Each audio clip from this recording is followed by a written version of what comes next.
परम पूज्य श्री संत एकनाथ जी महाराज, परम पूज्य श्री संत एकनाथ जी महाराज के चरणों में मेरा प्रणाम। महाराज, आपका आशीर्वाद सदैव हम सभी लोगों पर बनी रहे। आइए जानते हैं परम पूज्य श्री संत एकनाथ जी महाराज कौन थे, कहाँ से थे और इनके जीवन के बारे में आइए जानते हैं। संत एकनाथ जी महाराज महाराष्ट्र के प्रसिद्ध संतों में से एक माने जाते हैं। महाराष्ट्र में इनके भक्तों की संख्या बहुत अधिक है। भक्तों में नामदेव के बाद एकनाथ का ही नाम लिया जाता है। ब्राह्मण जाति के होने के बावजूद इन्होंने प्रथा के खिलाफ अपनी आवाज़ तेज की।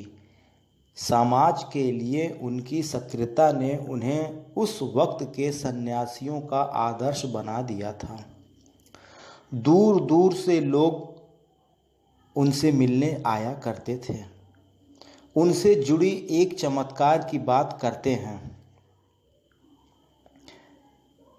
एक बार एकनाथ जी को मानने वाले एक सन्यासी को रास्ते में एक मरा हुआ गधा मिलता है, जिसे देखकर वह उसे दंडवत प्रणाम करते हैं और कहते हैं, तू परमात्मा है। उनके इतना कहते ही वह गधा जीवित हो जाता है। इस घटना की खबर जब लोगों में फैलती है तो वह उस संत को चमत्कारी समझकर परेशान करने लगते हैं। ऐसे में सन्यासी संत एकनाथ जी के पास पहुंचता है और सारी बात बताता है। इस पर संत श्री एकनाथ जी महाराज उत्तर देते हुए कहते हैं, जब आप परमात्मा में लीन हो जाते हैं तब ऐसा ही कुछ होता है। माना जाता है कि इस चमत्कार के पीछे संत एकनाथ जी का ही हाथ था। 18 मार्च को संत एकनाथ जी की षष्ठी मानी जाती है, जिसे सद्गुणों के भंडार श्री संत एकनाथ जी की स्मृति में हर्षोल्लास के साथ मनाया जाता है। संत एकनाथ जी के जीवन चरित्र पर नज़र डालते हैं। संत एकनाथ जी के जीवन चरित्र पर एक नज़र डालते हैं। संत एकनाथ जी का जन्म विक्रमी संवत 1590 के लगभग पैथड़ में हुआ था। इनके पिताजी का नाम श्री सूर्य नारायण तथा माताजी का नाम रुक्मणी था। जन्म लेते ही इनके पिता का देहावसान हो गया तथा कुछ समय के बाद इनकी माताजी भी चल बसी। इसलिए इनके पितामह चक्रमणि के द्वारा इनका लालन पालन हुआ। एकनाथ जी बचपन से ही बड़े बुद्धिमान थे। रामायण, पुराण, महाभारत आदि का ज्ञान इन्होंने अल्पकाल में ही प्राप्त कर लिया था। इनके गुरु का नाम श्री जनार्दन स्वामी था। श्री गुरु से थोड़ी ही साधना से इन्हें दत्तात्रेय भगवान का दर्शन हुआ।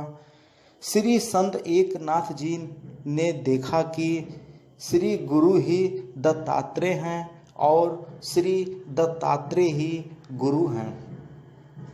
उनके बाद इनके गुरु ने ही श्री कृष्णोपासना की दीक्षा देकर शूलभंजन पर्वत पर रहकर तप करने की आज्ञा दी। कठोर तपस्या पूरी करके ये गुरु आश्रम पर लौट आए। तदनंतर गुरु की आज्ञा से तीर्थ यात्रा के लिए निकल पड़े। तीर्थ यात्रा पूरी करके श्री एकनाथ जी अपनी जन्मभूमि पैथड़ लौट आए और दादा दादी तथा गुरु के आदेश से विधिवत गृहस्थाश्रम में प्रवेश किया। इनकी धर्मपत्नी का नाम गिरिजाबाई था। वह बड़ी पतिपरायणा और आदर्श गृहिणी थी। श्री एकनाथ जी का गृहस्थ जीवन अत्यंत संयमित था। नित्य कथा कीर्तन चलता रहता था। कथा कीर्तन के बाद सभी लोग इन्हीं के यहाँ भोजन करते थे। अन्नदान और ज्ञानदान दोनों इनके यहाँ निरंतर चलता रहता था। अन्नदान और ज्ञानदान दोनों इनके यहाँ निरंतर चलता रहता था। इनके परिवार पर भगवत कृपा की सदैव वर्षा होती रहती थी, इसलिए अभाव नाम की कोई चीज नहीं थी। श्री एकनाथ जी महाराज में अनेक सद्गुण भरे हुए थे। उनकी क्षमा भावना तो अद्भुत थी। वह नित्य गोदावरी स्नान के लिए जाया करते थे। रास्ते में एक सराय थी, वहाँ एक विधर्मी रहता था। एकनाथ जी जब स्नान करके लौटते तो वह इन पर कुल्ला कर दिया करता था। इस कारण इन्हें नित्य 4-5 बार स्नान करना पड़ता था। एक दिन तो उसने दुष्टता की हद कर दी। उसने एकनाथ जी पर 108 बार कुल्ला किया। उसने एकनाथ जी पर 108 बार कुल्ला किया और एकनाथ जी को 108 बार स्नान करना पड़ा, पर एकनाथ जी की शांति ज्यों की त्यों बनी रही। अंत में उसने अपने कुकृत्य का पश्चाताप किया और वह श्री एकनाथ जी की भक्त बन गया। अंत में उसने अपने कुकृत्य का पश्चाताप किया और वह श्री एकनाथ जी का भक्त बन गया। श्री एकनाथ जी की भूत दया भी अद्भुत थी। एक बार वह प्रयाग से गंगा जल कावड़ा में भरकर श्री रामेश्वर जी जा रहे थे। रास्ते में प्यास से छटपटाता हुआ एक गधा मिला। श्री एकनाथ जी महाराज कावड़ा का सारा जल गधे को पिला दिया। साथियों के आपत्ति करने पर इन्होंने कहा, भगवान रामेश्वर कण कण में निवास करते हैं। उन्होंने गधे के रूप में मुझसे जल मांगा, इसलिए मैंने सारा जल रामेश्वर जी को ही चढ़ा दिया।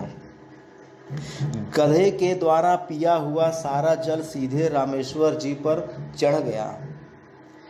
इस प्रकार की अनेकों घटनाएं श्री एकनाथ जी महाराज के जीवन में हुई, जिससे उनके दिव्य जीवन की झलकियां मिलती हैं।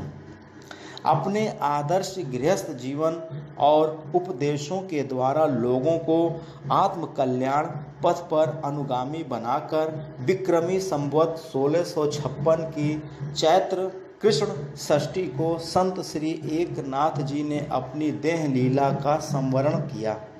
इनकी रचनाओं में प्रमुख हैं श्रीमद् भागवत एकादश स्कंद की मराठी टीका, रुक्मिणी स्वयंवर, भावार्थ रामायण आदि प्रमुख हैं। परम पूज्य श्री एकनाथ जी महाराज, परम पूज्य श्री संत एकनाथ जी महाराज के चरणों में मेरा कोटि कोटि प्रणाम। आप सभी लोगों पर इनका आशीर्वाद बना रहे। हमने इनके जीवन के बारे में कुछ बातें आपको बताया है। आप लोग इसे सुनिए और समझने की कोशिश करिए। यदि कोई त्रुटि होती है तो क्षमा करिएगा और आप सभी लोगों पर परम पूज्य श्री संत एकनाथ जी महाराज का आशीर्वाद सदैव सदैव सदैव बना रहे। राधे राधे।